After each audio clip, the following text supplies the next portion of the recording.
दिवस की नाई गोस्वामी तुलसीदास जी कहते हैं कि जिसका जन्म हुआ है उसका अंत होना निश्चित है, लेकिन अंत के बाद एक नई यात्रा का आरंभ होता है। जीवन मरण के इसी चक्र को दर्शाता है बनारस का मणिकर्णिका घाट।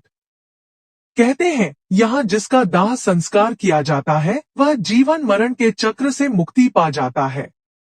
मणिकर्णिका घाट अपने अंदर कई रहस्य छिपाए हुए है। उसी में से एक है 94 अंक का रहस्य। दरअसल मणिकर्णिका घाट पर अंतिम संस्कार होने के बाद जब राख ठंडी होने लगती है तो वहां 94 अंक लिख दिया।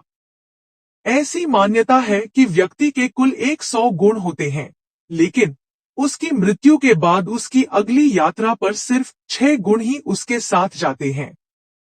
एक गुण मन का होता है और बाकी 5 ज्ञानेंद्रियों के होते हैं।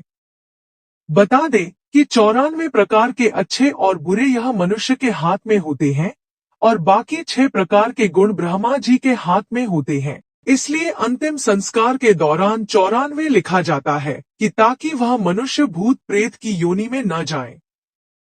मणिकर्णिका घाट को लेकर एक प्रसिद्ध कथा यह भी है कि एक बार भगवान विष्णु भगवान शिव की तपस्या कर रहे थे। तपस्या करते हुए उन्हें अपने सुदर्शन चक्र से यहाँ एक कुंड खोद दिया था। तपस्या करते हुए भगवान विष्णु को काफी पसीना आया और वह उस कुंड में भर गया। भगवान विष्णु का तपस्या से प्रसन्न होकर भगवान शिव प्रकट हुए। पौराणिक कथाओं के अनुसार मणिकर्णिका घाट को माता पार्वती से शाप दिया था। दरअसल एक बार माता पार्वती घाट पर स्नान के लिए पहुंची थी, लेकिन उनके कान की बाली निकलकर गिर गई थी। बहुत ढूंढने के बाद भी उनकी कान की बाली नहीं मिली थी। जब बाली को ढूंढते हुए माता पार्वती को काफी समय हो गया तो वह क्रोधित हो गई और घाट को श्राप दे दिया कि यह घाट हमेशा जलता रहेगा। ऐसी मान्यता है कि तभी से मणिकर्णिका घाट की अग्नि शांत नहीं हुई है और वह हमेशा जलती रहती है। के बाद भी वह अपने कान की बाली नहीं ढूंढ पाए थे।